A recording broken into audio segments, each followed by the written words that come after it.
ராதே கிருஷ்ணா. இன்னைக்கு நான் ஒரு புது விதமான சாம்பார் பண்ண போறேன். இந்த சாம்பார் டிஃபனுக்கும் சாதத்துக்கும் ஒரே மாதிரியா நம்ம யூஸ் பண்ணிக்கலாம். ரெண்டுக்குமே நல்லா இருக்கும்.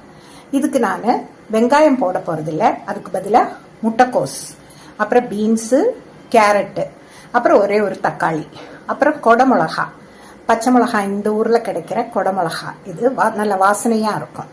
இதை வச்சு தான் நான் இந்த சாம்பார் பண்ண போகிறேன். வாங்க முதல்ல பொடி எப்படி பண்ணலாம்னு பார்த்துக்கலாம்.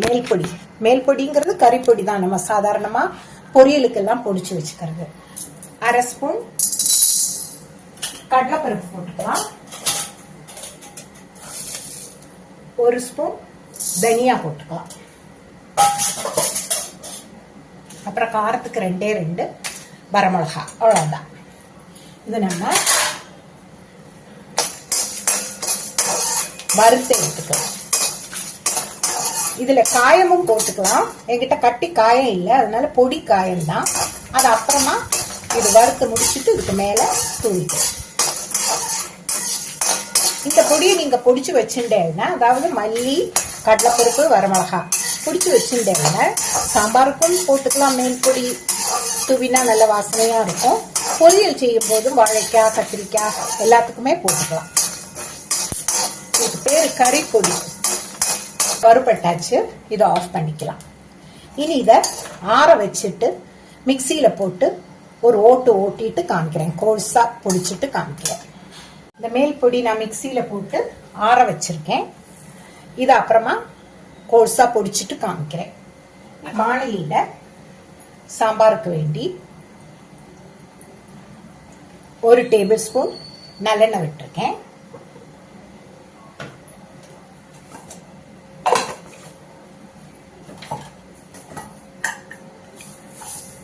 ஒரு ஸ்பூன் கடுகு போட்டுக்கலாம்.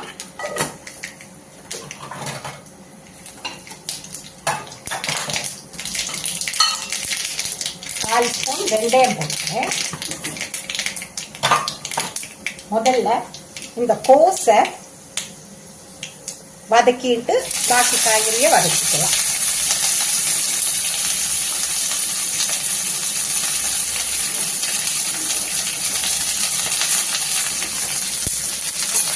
கோஸை நல்லா வதக்கிக்கலாம்.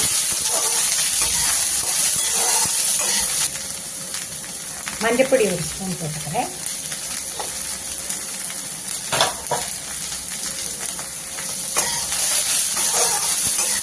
பாருங்க, கோஸ் வதங்கியாச்சு. அடுத்ததா மிளகாயும் இந்த கட் பண்ணி வச்சுருக்கிற பீன்ஸும் கேரட்டும் போட்டுக்கணும். கொஞ்சமா கருவேப்பிலையும் போட்டுருக்காங்க. இது லேசா வதங்கின அப்புறம்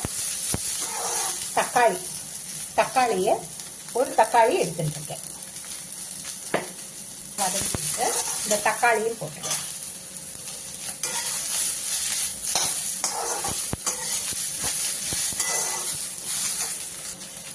இதுக்கு வேண்டிய உப்பு போட்டுறேன். நான் கல் உப்பு போட்டிருக்கேன். வேகறதுக்கு தண்ணி விட்டுக்கலாம்.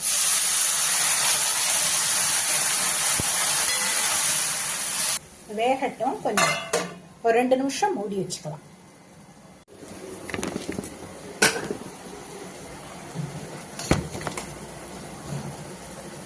இது நல்ல வெந்தாச்சு. இனி இதுல ஒரு லெமன் சைஸ், ஒரு சின்ன லெமன் சைஸ் புளி எடுத்து கரைச்சி வச்சுருக்கேன். அதை விட்டுடலாம். விட்டுட்டு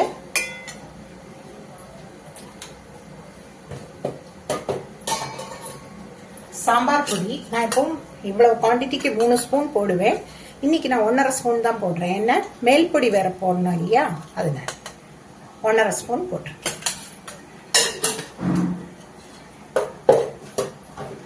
உப்பு நான் முதலே போட்டாச்சு.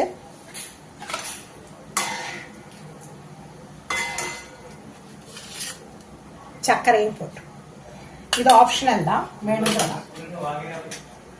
வேணுங்கிறவாளுக்கு போட்டா, வேண்டாம்னா இதை ஸ்கிப் பண்ணிடலாம். ஆனா சர்க்கரை நான் எல்லாத்துலயும் போடுவேன். அப்பதான் இந்த திதிப்பு உப்பு எல்லாம் பேலன்ஸ்டா இருக்கும். இது கொதிக்கட்டும். அதுக்குள்ள மேல் பொடிக்கு தனியா கடலைப்பருப்பு வறுத்து வச்சிருக்கோம் இல்லையா, அதை நான் மிக்சியில ஒரு ஓட்டிட்டு வந்துடுறேன். நல்லா வெந்து புளி தண்ணியும் போட்டு 10 நிமிஷம் ஆயிடுத்து. இனி ஒரு 50 கிராம் தோரம்பருப்பை முதலையே நான் மஞ்சப்பொடி போட்டு காயப்பொடி போட்டு குக்கரில் வேக வச்சு எடுத்துட்டு இருக்கேன். அதை இதில் விட்டுடலாம்.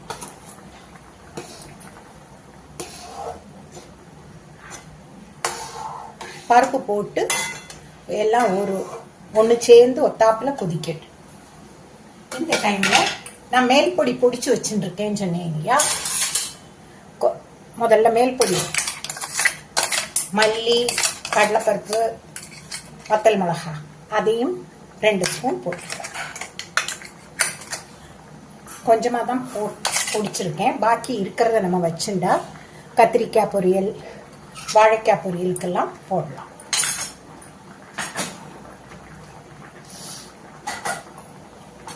நல்லா கலந்து விட்டுப்போம். இந்த பொடியை நம்ம கடைசியில் போட்டுண்டா, இந்த பொடி உங்கள்கிட்ட இல்லைன்னா வெறும் தனியா பொடி கூட போட்டுக்கலாம், நல்ல வாசனையாக இருக்கும். கருவேப்பிலையும் கொத்தமல்லியும் போட்டாச்சுன்னா நம்ம டிஃபனுக்கும் சாதத்துக்கும் ஒரே மாதிரியான சாம்பார் ரெடி. இந்த மாதிரி சாம்பார் நீங்கள் பண்ணி பார்த்தது இல்லைன்னு உடனே பண்ணிட்டு கமெண்ட் பாக்ஸில் போடுங்க, உங்களுக்கு எப்படி வந்ததுன்னு நானும் தெரிஞ்சுக்கிறேன். வாழ்க வளமுடன். நன்றி, வணக்கம்.